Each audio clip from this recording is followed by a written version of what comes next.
뉴스바우 등호 현주 기자, 세상소리 뉴스 등호 보이스 오브 월드, 현지 시간 10일자 워싱턴 포스트지에 올린 캐런 어티어의 기고 글이 시선을 사로잡는다. 기고가 아티아는 다인종 다민족 사회인 특히 아프리카계 미국인의 시선이라 그 비판 수위 강도가 꽤 높은 편이다. 가장 긴 20세기를 거친 영국 군주였던 여왕의 서거는 한 질문을 남겼다. 강력하게 역사적으로 잔혹한 제국을 섬겼던 사람들을 향해 정직하게 말할 때다. 2차 세계대전 후 여왕은 우아함과 안정감의 상징이었다. 하지만 지난 수세기 동안 식민지였던 아프리카, 아시아, 중동과 민족에겐 복잡한 감성을 자극했다. 96세 할머니 등 표현은 감정적이긴 하다. 이에는 다이애나 공주를 사랑했던 디아스포라 흑인 여성들 기고가 아티아의 특별한 경험이 혼재되어 있다.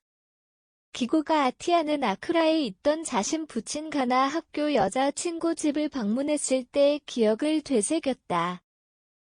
당시 보여주었던 버킹엄 궁전 관광여행 사진이었다.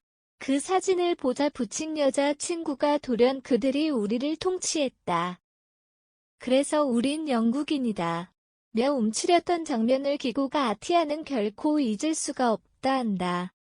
기고가 아티아가 고발하고 싶은 부분은 여왕 통치 당시 팽창 정책에 의해 영국이 저지른 식민지 역사 범죄를 단죄하고 싶은 대목이다. 카네기 멜론 나이제리아인 우주아녀 교수는 트윗에 도둑질과 강간질하던 대량 학살 제국 군주가 죽어가고 있다는 감정 섞인 글을 올렸다. 거칠고 증오의 찬 발언이지만 않냐? 교수 세대의 분노를 아는 사람들에겐 놀랄 말은 아니라고 한다.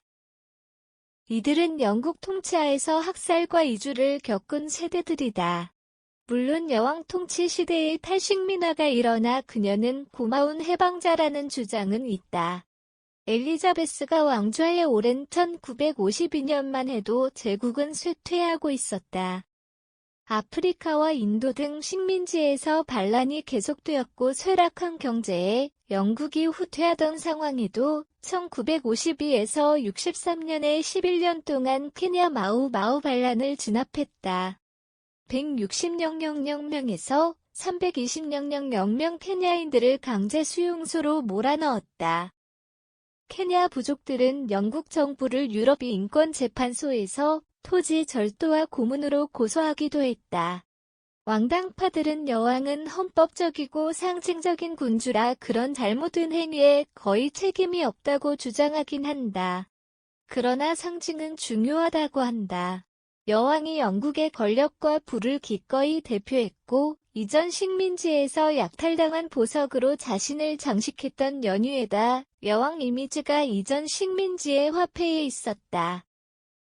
여왕은 유색 인종들에겐 백인 어머니 상징으로 1960년대까지 유색 이민자 또는 외국인은 왕실 사무직으로 봉사하는 것을 금지했다는 점은 알려져 있다. 여전히 사람들은 영국의 아픈 곳을 말하지 말라고 한다. 하지만 영국이 신생 독립국에서 자신의 범죄를 고의적으로 감추려 했던 점은 추악한 현실이다. 그 사례로 영국은 여왕 정부를 생각해 1961년 수천의 식민지 시대 문서를 파기했다. 하지만 기고가 아티아는 산 증거로 자신 어머니 사례를 들었다. 독립 전 나이제리아 출신인 어머니는 여왕 만세를 부르며 제국의 날을 기념했던 날을 회상했다. 1960년 나이제리아 독립 후 몇 년 지나 약 100만의 이보 족이 살해되기도 했다. 당시 영국이 나이제리아 군대와 함께 비아프란 분리 시도를 짓밟았다. 어머니와 자매들은 당시 고위 재무관리였던 할아버지를 따라 그곳을 탈출할 수밖에 없었다. 이런 사례로 고통의 식민지 역사를 조명하려는 의도는 아니다. 여왕과 찰스 3세의 패밀리가 할리우드화하는 이때가 여왕이 대표했던 인종주의 식민지 제국 흔적을 해체하기 위해서라도 진실을 알릴 기회라고 한다. 현주 기자 사코파워 @아웃룩, 캄루즈바우.com